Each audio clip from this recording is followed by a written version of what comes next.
today with us is Srijit Mukherjee. Hello, Srijit. And he Hi, has hi. he has completed his BA Stat and MStat from ISI, and currently he is director and heading the Cheenta School of Statistics and Data Science. So I welcome Srijit, and we will start this podcast with a lot of exciting questions, asking Srijit about his upcoming PhD program also. And he has helped a ton of student by his coaching, or what you can say, the institute through whether they want to get into the IT exam, ISI, or get into data science or CMI. So that is a huge, totally different thing that I'm looking at right now, because earlier the things used to be offline, and a lot of things that he has created is exactly from scratch. So we'll discussing a lot of things from that also, Srijit. So I welcome to you this podcast, and I would like to say that you just introduce yourself to our viewers, and then we will start discussing about a lot of things. Yeah, so thank you, Nitin, for the beautiful introduction. I'm really excited because I love I'm like really anticipating really beautiful Hmm. questions from your side. And to talk about a bit about myself, I really love mathematics and I love to add statistics and data. And I love to share my knowledge to the world. It's Hmm. like a complete loop. I'm learning and sharing it to the world. Hmm. Hmm. So that kind of enhances the spirit of my purpose of life. Hmm. So that's a simple thing, and everything is just a byproduct of that. So that's my only goal, and I also love to do research. So I'm also planning to do research Hmm. from August. So that's the only aspect of my life that I really enjoy. Thank you, Sujit, for that. And I will just before starting about everything, I will just like to know like this is about the Chinta Statistics school. So how all these things started? Like from where did all these things came up? And now I have heard that you have scaled to a very good point. So what was the starting point? How did things started at all? Regarding Chinta, it's a pretty interesting journey, and firstly, I should say I'm very lucky and fortunate enough Hmm. and really grateful because I don't think that everyone's journey turns out to be like this. Not in a very um, it was a smooth transition into this. So I never thought that I will like do this kind of things because I thought that I will just do research and I will just do mathematics and Hmm. just theoretical stuff. Hmm. But around let's say it's in my second year in BStat. So I sort of um, I did a research in graph theory Hmm. under professor in my college in Hmm. Kane, and there after doing the research, it's like it came out to be a good result, and we published it and stuff. And then I thought of joining some research group Hmm. where we can discuss about mathematics and beautiful problems. Hmm. So I searched up. It's around November on my birthday, so I searched it up, and I got in touch with Chinta. Hmm. Mm, and Chinta was actually started by Dr. Ashwini Dashgupta. He has done his PhD in mathematics Hmm. from University of Wisconsin Madison. So I saw a really great research group in Chinta where uh, there was graph theory involved. So I thought of joining that. I went to the office in Kolkata, and Hmm. then things just started rolling. And I first joined as a faculty, and started loving. I used to have a Facebook page Hmm. where I used to solve problems and upload problems. Okay, Hmm. and I always love to share knowledge and create content for people. Hmm.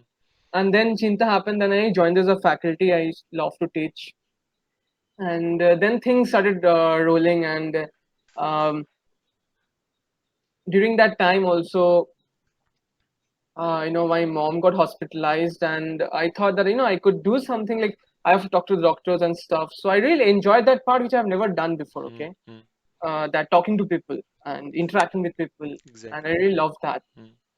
And also, like just like from my perspective, I was not so good in English, Hmm. so I have been mocked a lot of times for not being able to talk in English. I am sure many people can resonate with me. Hmm. Although I'm from English medium school, but I couldn't do well in English.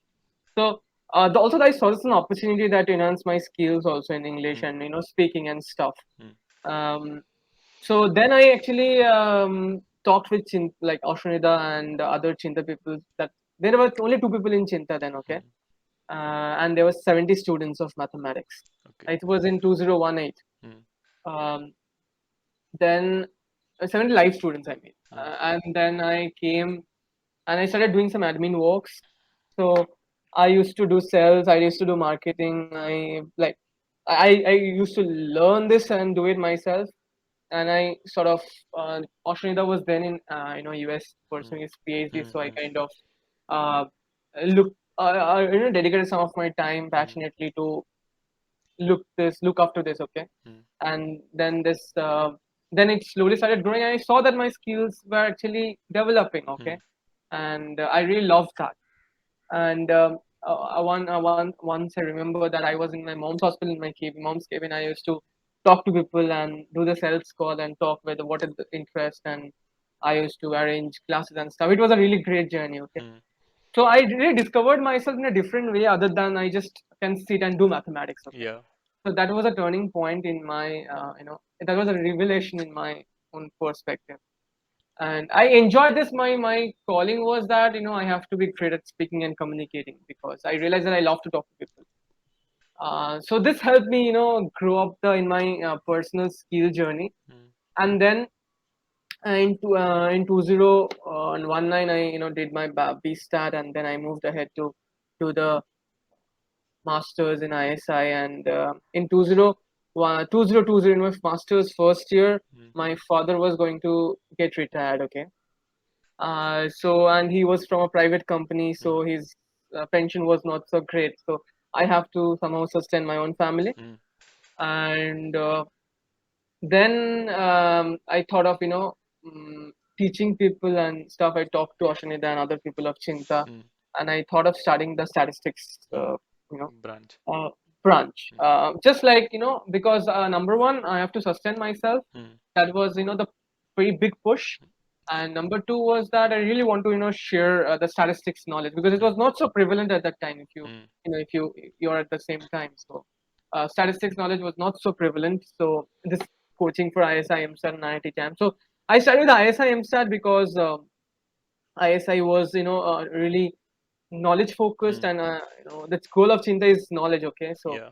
the fundamental of that. So that's why I we started with um, ISI MStat, and then we got some really great people like Prabhat, Uttaran, and Shoham, and we all started together like this Chinta statistics and started building content and stuff. Shoham, Uttaran, and Prabhat, they are now busy with their own work, and they're Mm. also in ISI. Shoham has gone for PhD, so but they have done a lot of hard work. So we have done a like built a great you know, Team. quality. Yeah, we had built a great team. We had done really great work, Mm. and then Christine's things started rolling, and I realized that the best way to um, build a business or an institution or something or any group Mm. is to give or keeping on giving value and keeping on giving and providing content. And yeah, so that's the only thing I think that really helped me. And the suggestion was given to me by Ashanida, who started the whole Chinta Academy. So yeah, so this was the whole idea when it started rolling, and then things started happening that it's very uh, smooth after that. So but I will tell that this process of journey what Mm. I took was very risky, and I didn't know that at the time it was very risky, okay. Mm. But I didn't have any choice with that because I didn't want to do a 9 to 5 job, and I was in masters first year, so I couldn't do a job Mm. even. Mm. So yeah, so that's the thing. And then what happened in 2021, I gave the PhD exam for ISI Mm. because I thought that I couldn't go abroad because my father was I couldn't afford going abroad. Okay, Mm. all Mm. the costs and stuff. So I thought of going into ISI and then pursuing the PhD there, but I couldn't qualify that. Mm. So then I started preparing for the PhD abroad and stuff, and things started. So yeah, I'm very fortunate and grateful for the whole things that have been, that have Yeah. bloomed in my life. Yeah. So, this is how things happens in life. When you just start figuring out something, things means the thing that is actually ahead of the particular thing actually start to means you start to look after it. Yeah, we can do this also. We can do this also. People fail. People make mistakes. Then realize, okay, we can eventually make do this also, then do this also, and then eventually everything start to combine every dots start to be connected, and you just figure out the whole bunch of big thing. And you talked about the PhD. So like means everyone wants to know like what is the general process of PhD if you someone wants to do from foreign universities. So, from where did you like were you inspired by someone, or just you started figuring out this all thing from scratch itself? Like where you have to do PhD from foreign or not? So yeah, that's a good question. So um, first of all, I would say that I am very fortunate enough to have all the people around me. Okay, Mm-hmm. so I have been very fortunate. So the good thing, I have been in ISI. So ISI has a really good cohort of people who have gone for PhD every year, Mm-hmm. around 30 people, 25 people, 30 people. So I talked to them first, and I first I first thought of going to Europe because their GRE and TOEFL was not, prevalent. But everything just happened in a very fast way. Okay, Nitin. So I got my result around July that I didn't get into ISI. I called my professor up that, sir, what will I do? I want to do PhD. I don't want to lose, like, 2 years for again ISI. So he told, like, you can apply abroad, Europe, and because GRE and TOEFL was not so required there. So I next in the next 1 month I talked to Europe people, but then I thought of giving GRE and TOEFL again and try part in, because my mom and dad told, like, whenever I apply and to something, when I have decided something, give it your best, okay? Mm-hmm. So not do it half-heartedly. So I gave the GRE to FL, and then things started rolling. I didn't contact any professors, so one of a few of my professors, I told them they helped me get in touch with other professors outside. So this is one thing I should tell. I felt this, Nitin, that during this time of colleges and stuff and online education of Princeton, MIT, Harvard, and stuff, Stanford. Um, the only thing that really matters, of a college is the networking, and that really helps. Okay, so I realized that personally. So professor helped me get in touch with professors abroad, and then uh, I applied there, and then they got in touch with me, and things started happening. So it's like first you have to give GRE and TOEFL to be very specific to answer. Then uh, you have to get in touch with professors and who can recommend it to you to others, professors abroad when you're applying abroad. And you have to write an SOP, you have to write a CV well. So there are a lot of steps. So, like, do you want me to tell it right now, or you have other questions, follow-up Uh, questions? just yeah, everything in a brief will do. Okay. So um, there are. Let me recapitulate. Mm-hmm. Number one is that you have to select the university as well. Okay.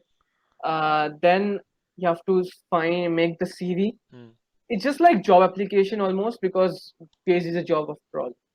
Then SOP, okay, and university selection, CV, SOP. You have to find the professors who will give you like a letter of recommendations, 3 to 4 professors. Um,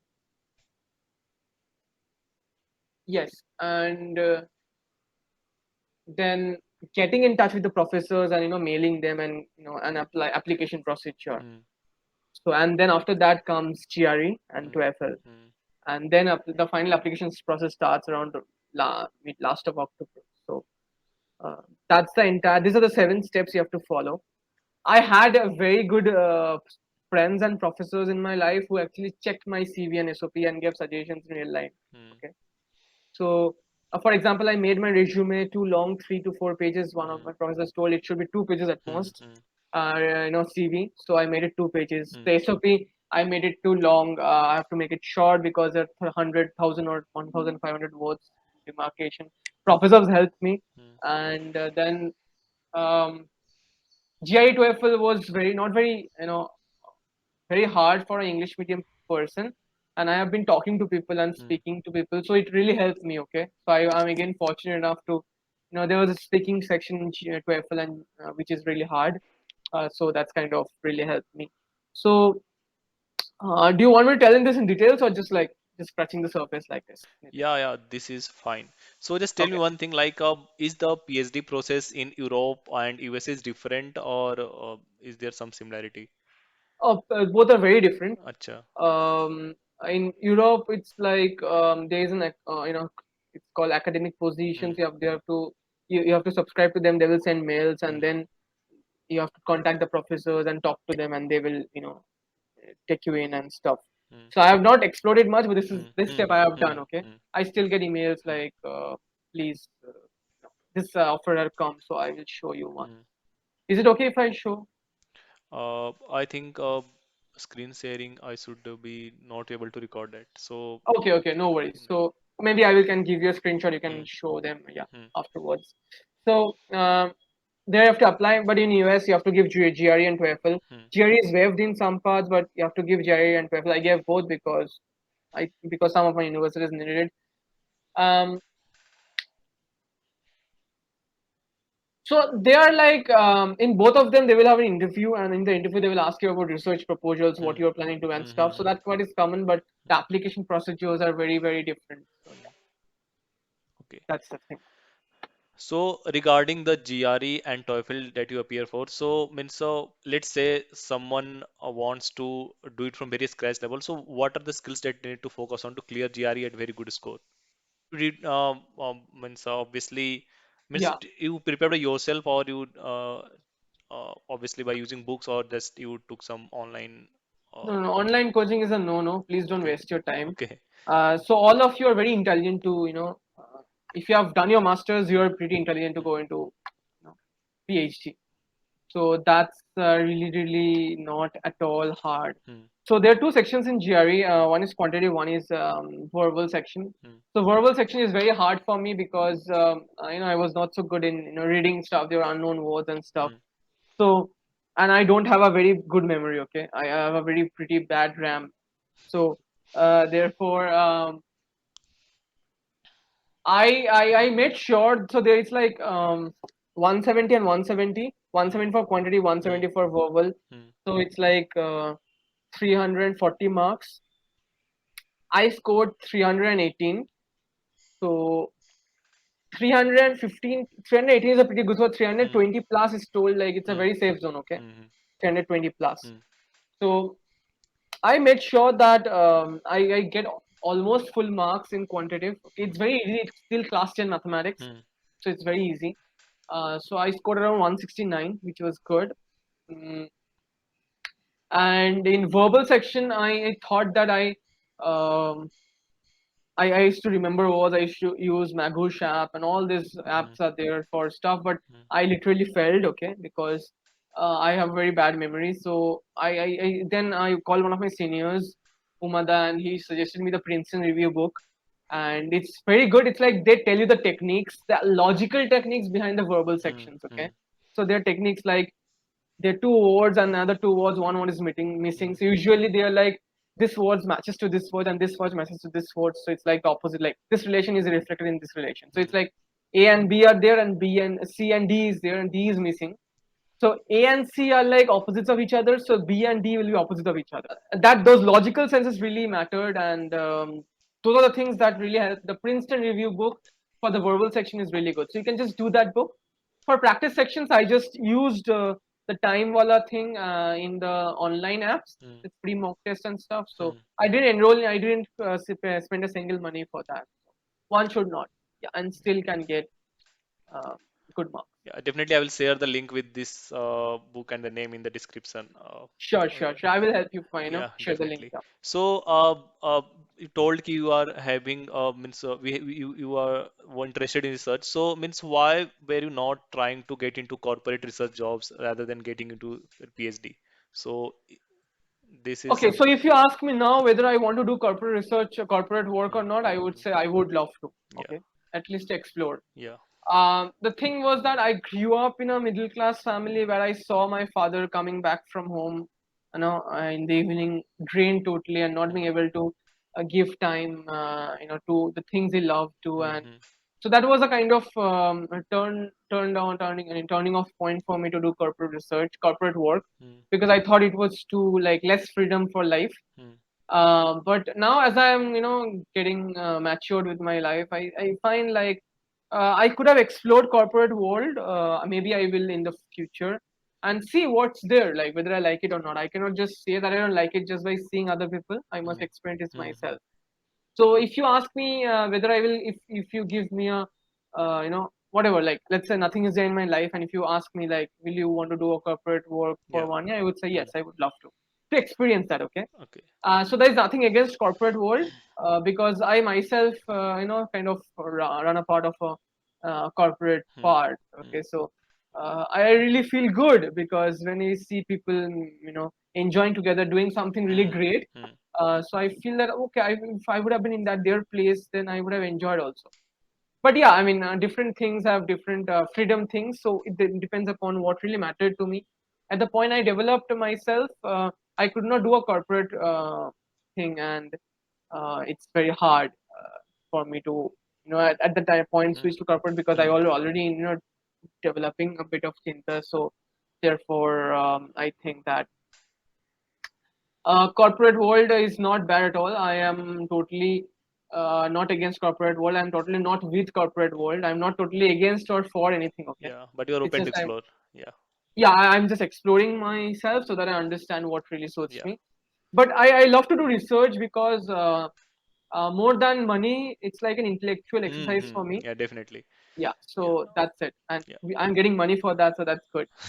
Yeah, similar thing is happening with me also. Like I was interested in research, so I was really confused whether I should do PhD. Means at one point in time, I was actually going for the PhD rather than sitting for the campus placement. But like you said, ki I just thought ki maybe I should explore, then I will just decide.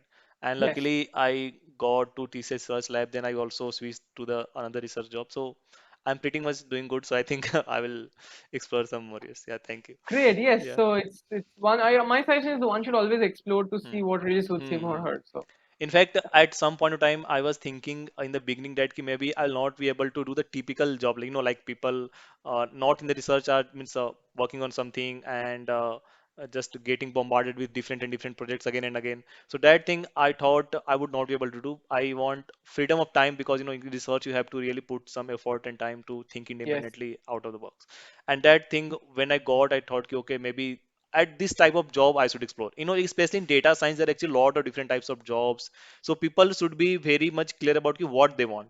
And this is very much necessary because if they are not clear, maybe they will get stuck in something else that they don't want to do. So true. starting from this point of time, I will just ask you simple questions. Like a lot of people from a non-statistics background are trying to switch in data science. So like what is the obviously like a lot of data science jobs don't require statistics at very deep level like that is actually taught in the masters or in the ISI or ITs. So, like, what is the optimal level of statistics that one should know if you just they want to switch into data science jobs, especially in corporate jobs?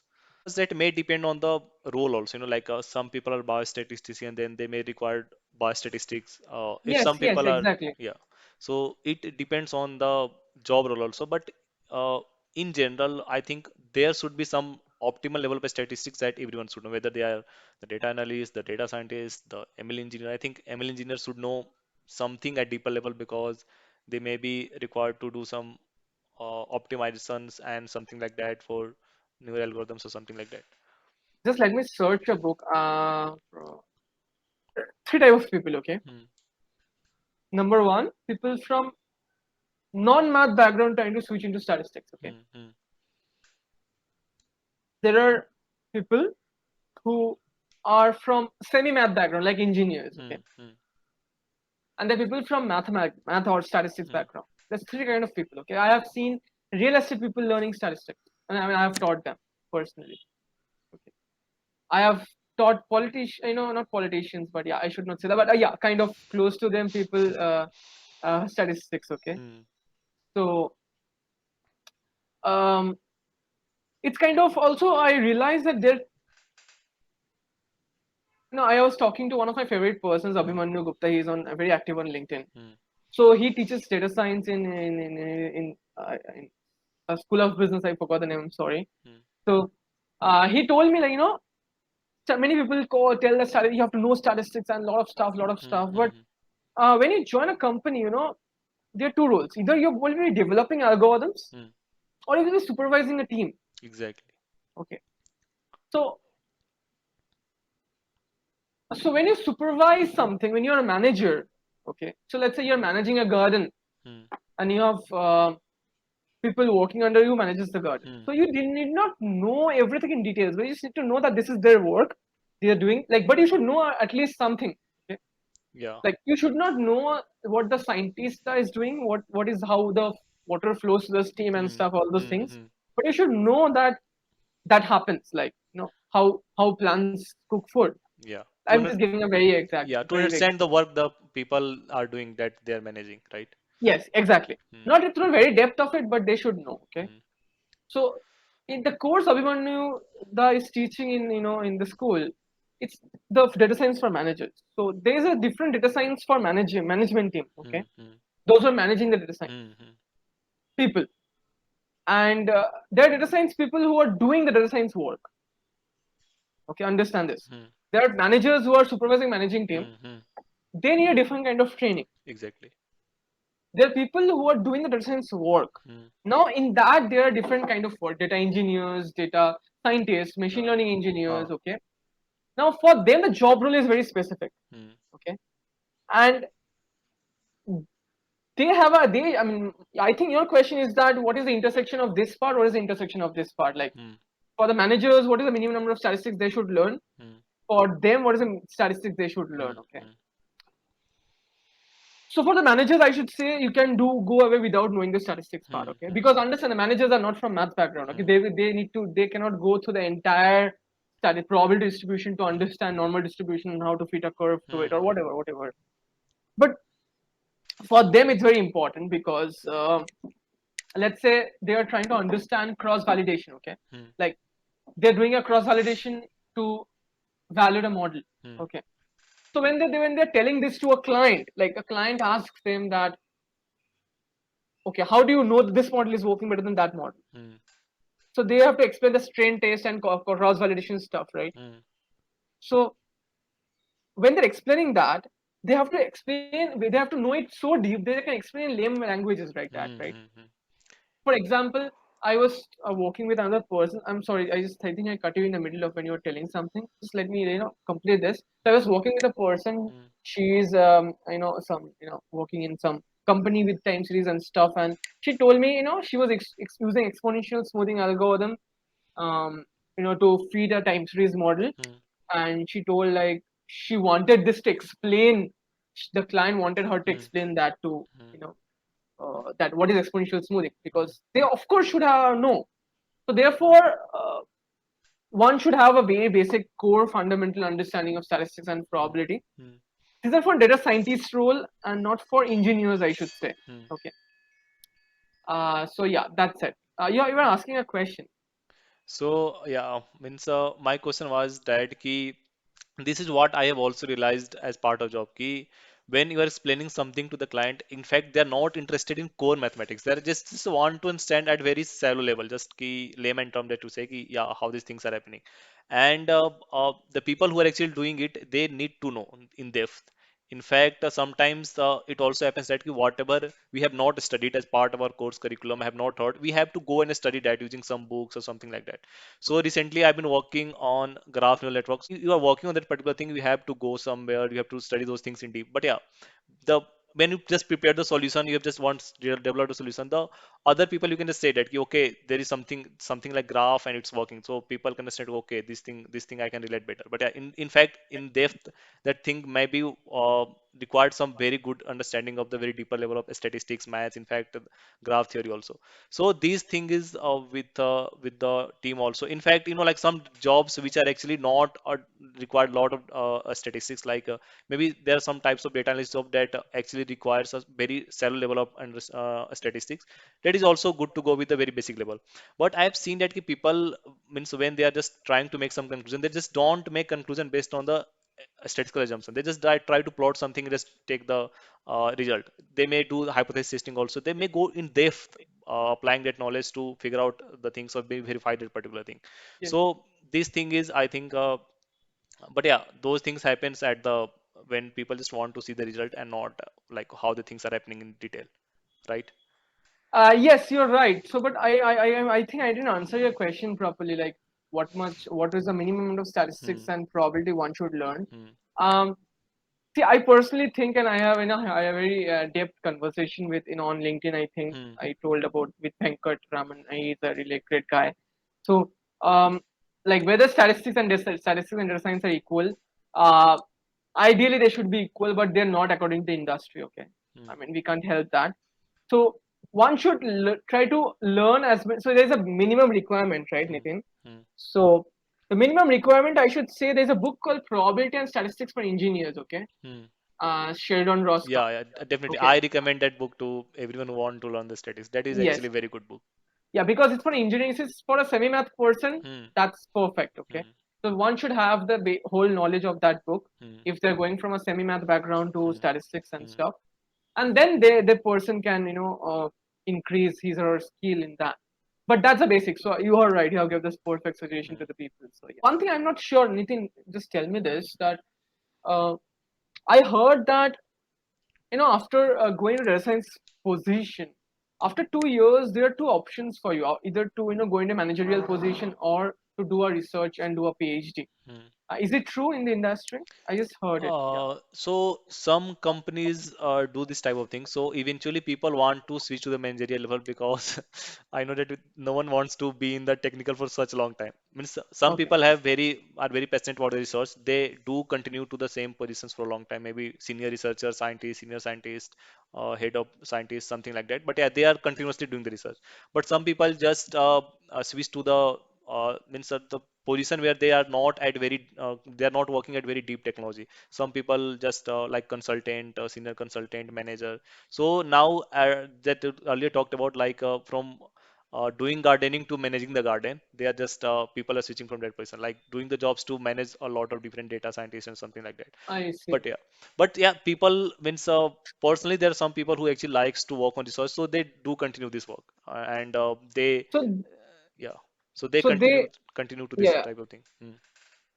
So they have to do a PhD, I guess, and then come back to research again in the same. No, no, no. This is not like that. Some companies allow their candidates to do PhD. Like in TCS research also, I've heard ki people can go pursue PhD, and along with that, they can also do the research.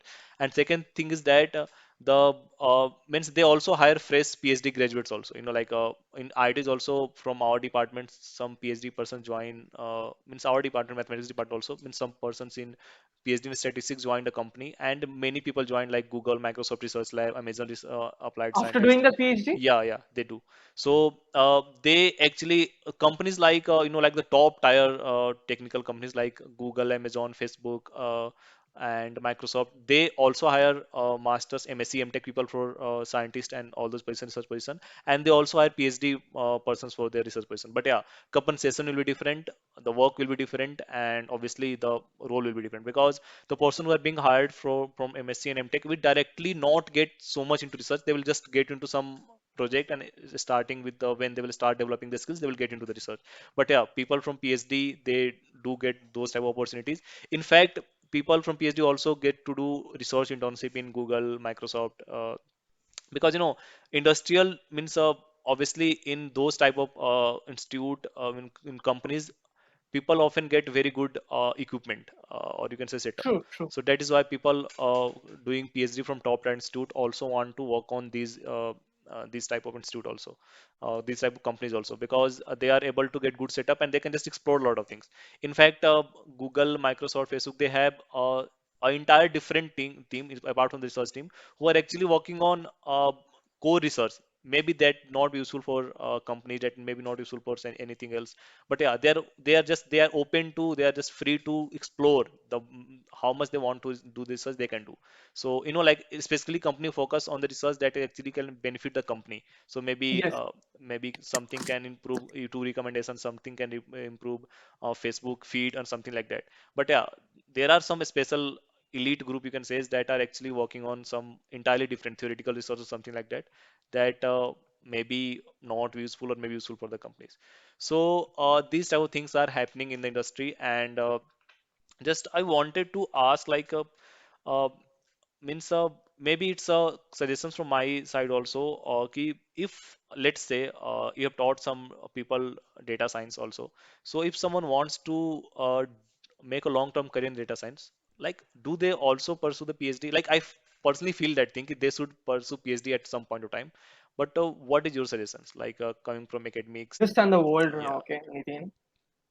So how does the world work now? mm, How did the world work before 70 years back? They're the same. So we have textbooks, mm, we use that knowledge, and we apply that knowledge. mm, Right? That happens in the industry mm, now. Non research mm, industries. Now Google have all that knowledge, right? mm. So essentially, it's a transfer of knowledge from here to here, right? That's Exactly. it. Uh, This is not a sustainable model for existence, mm, right? It'll be a loop. I mean, people will find out ways to directly incorporate the Google's knowledge into building algorithms. mm, Why use a person in between? It will reduce the time and efforts and money. I mean, they want to. mm, So I personally feel that in the current, this trend is being seen. You can see, incorporation of research into industries, big industries, mm, research roles. So in the future, uh, we will see that the whole world's existence is creation of knowledge, mm, not consumption of knowledge and transferring of knowledge. mm, That's mm, happening right now. mm, So, with a long-term vision, since you told, with a long-term vision, one should aim if to be in a research role. Otherwise, that person will not get a job in the few years. mm. So, the person since research ka, therefore you will see a lot of PhD people coming up. Did you like? When you were young, did you hear such PhD people? No, no, I no. didn't hear. In fact, at that point of time, means people used to think that ki PhD is entirely for, like a teaching job, Yeah, but that's not happening exactly, right now. In fact, exactly, right. yeah. I was through that stage also. We Mm, are the kind of same age, so. mm, So that's a huge transitional mindset I see. I mm, mean, that's why I used to think that I will not do corporate world job, but now I can try it mm, out, explore it. mm, mm, So PhD is just a step towards that, incorporating in that, it's like a training of thinking mm, and doing research. Okay, it's just training, you can say, a paid training and doing some work. So therefore, I think one should do a PhD in the long term. I just gave a philosophical basis to my answer. So yes, for long, to go short, yes, one should one should focus on a PhD because after masters, all the knowledge that you have used there, truncated. They have to mm, increase that knowledge by mm, creation of new knowledge. mm, So I think PhD is important if you it's a long term goal. Understand? mm. That's why I told there is a managerial position if one can do masters and Exactly. do work in distance and then become a manager, then that person needs an MBA maybe how to deal with people. And there's another goal is that do a masters and then work and then jump up to the research space. So Mm. this two type of ways happen. So that's the entire thing. I think yeah, I think that answers your question. I think Yeah, yeah. yeah, So great. yeah, this is what I also believe. Like when you are at the research job, it's not like you can be stagnant. It's not like you just what you have learned in past 2 or 3 years, just you can be just move with that. You have to learn new things. Either you just go with the PhD because like after if you just come after PhD also, it's not like you have stopped learning. Research is all about keep learning, keep obviously read a lot of new research papers, a lot of new books and all those things. So things will be different like you talked if someone wants to be in the data science and machine learning and like I'll just try to quote a point from a book that I was reading, the Mm-hmm. Almanac of Naval Ravikant. So that was a very Mm-hmm. good book. In fact, Yeah. he has told ki the most powerful world people in the world are scientists and researcher. So that I think is very powerful word because Yeah, it's so true. yeah, because he means that ki those people have the power to create new things, change new things. And once he told ki if he would not be investors and all those things, he had actually been very good, very big investors. He He invested in was the a physics student, so I think yeah, yeah. he physics and computer science, yeah. Mhm, So yeah. he invested in big companies like Uber. Physics, no, physics or economics. I Yeah, think one more. yeah, I yeah, don't know. yeah, yeah, something like that.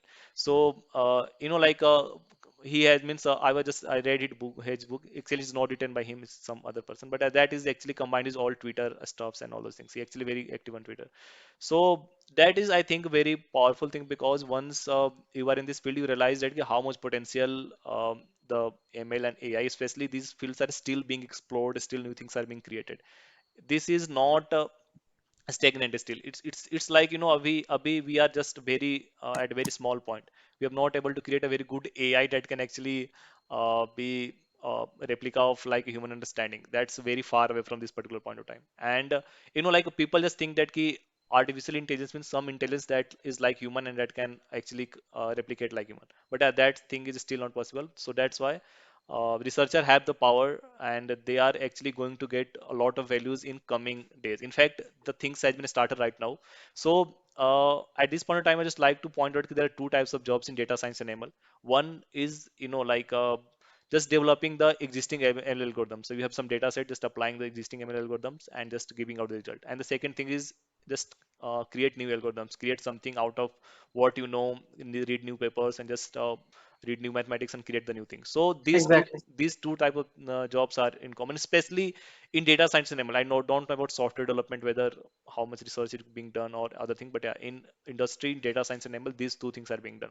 And especially at some point of time, every company wants to, in fact, every company started to focus on innovation part. Like every company is building their innovation team to do some research, and they are started to hire people from good academic background, because I personally feel that in data science and ML, whatever you are being taught in the industry, sorry, in the academics, is actually going to be applied in the industry. It's not like uh, there is not nothing a difference between theoretical and practical stuff. In fact, people from data science and ML are using a lot of theoretical mathematical stuff than people from Yeah, other any other.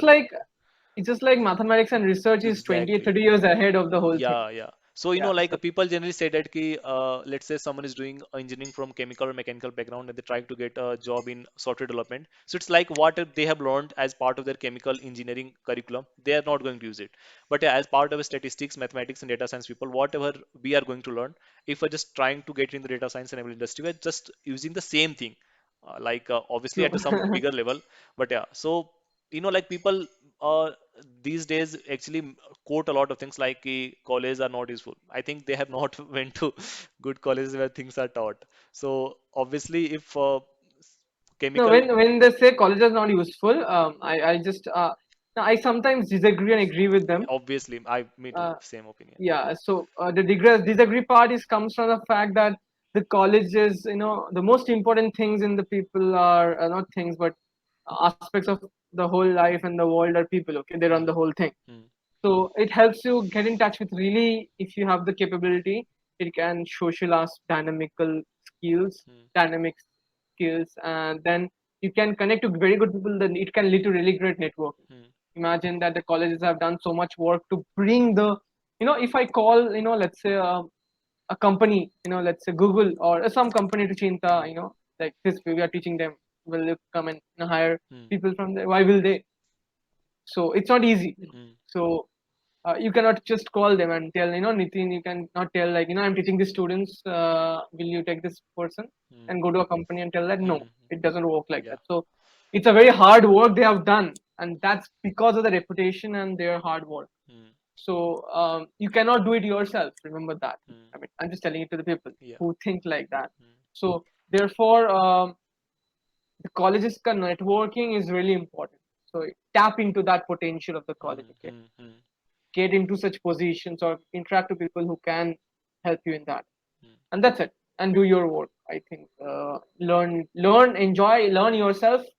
Do the college work basic because there are some criterions, and do the extra stuff. Okay, Hmm. that can answer. So these are the two things I must say to the people. I sometimes disagree with them with this aspect, but I agree that colleges are not so useful in knowledge gaining purposes because yeah, that's true. Knowledge gaining purposes is not so useful because you have books, you have other people, but I mean, but yeah, but other aspect is very important. Yes.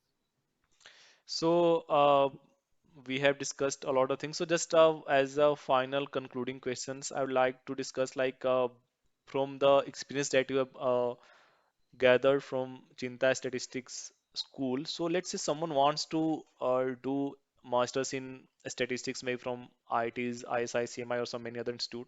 So, first of all, like is doing masters beneficial if this someone wants to especially be in corporate jobs? And second thing is that like how can one prepare for these things? For masters in uh, ISI, IIT, and CMI. yeah, so if someone wants, let's say research is obviously one aspect that people want to do, so for that masters is good. And obviously, when I was in doing BSc, I had means I wanted to do MSc because I thought I don't have in-depth knowledge to be in data science job. So, as particular, if you want to talk in terms of jobs only, so doing masters from these institute actually be recommended, or means some else course like 1 year any postgraduate diploma course something like that is also fine. If one can do, so it depends upon the person, okay, Hmm. Nitin. Hmm. So I have written one post on LinkedIn. Hmm. So when you're taking a decision, there are a Hmm. lot of aspects in your mind. Hmm. Hmm. Maybe you want to really have a you want to be really financially free, okay? I mean, Hmm. stand up on your own feet. Hmm. So you have less options. Or you want to you plan to give a drop year from your college, Hmm. or you want to just give a drop year from office. Hmm. So there are a lot of aspects on on mind on one's life. It's not Hmm. so easy. Life is not so easy. So my suggestion is that if you can get through one of the college, if you want to do a masters, if Hmm. you so it's like talk to people, okay? Talk Hmm. to people. I think don't just talk to Nitin or just me or just anyone else, Hmm. okay? Hmm. Hmm. Talk to people all around Hmm. and see what really resonates with you. Hmm. Okay? Hmm. And what you're planning to do. If you think doing a master's in statistics is a good choice for you, Hmm. then please go ahead and do masters in this three college. It's not so easy, of course, Hmm. but do a masters. That will really help you. I have just done I was talking, uh, I was giving a talk at some colleges. I Hmm. realized that master if you do a master say for 2 years, your this salary gets doubled on average. Okay, Hmm. so that's kind of really important. Like that's compounding effect happening. So mm, do a masters if you think you want to increase your knowledge. Hmm. Masters will give you an extra edge. Hmm. Yes. Hmm. Yeah, So that yeah, is. So, I think we have discussed for more than 1 hours and a lot of things also. So, I would really like to conclude at this moment and thanks, Srijit, for joining me for this podcast. We actually figured out a lot of things. So, I thought it would be a one-way conversation, but ideally it was a two-way conversation, and that is how we figured out a lot of things also. We thought in yeah, the moment exactly. and It's like I'm glad you asked really beautiful questions that are close to my heart. And yeah, so and thanks for calling me. And I really am fortunate to have being able to get such a place to answer your questions. thank And I wish I could, I could talk to you more because these are all philosophical you. aspects and stuff, but I could do outside the meet and the podcast. Hmm. And it was really nice talking to you and all the audience out here. I hope it was live in some sense so that I can talk to the people out there. Someday it will be live. Hmm. And yeah, thanks for the time and thanks for the beautiful questions and thanks for Yeah. calling. Yeah. Okay, Srijit. Have a nice day. Have a nice day. All the best to Yeah. you and all the best. Do subscribe and like and share this video. Yeah. Thank you. And do subscribe to Nitin's channel, I guess. Yeah, you will upload this in YouTube channel, right? Yeah. Yeah.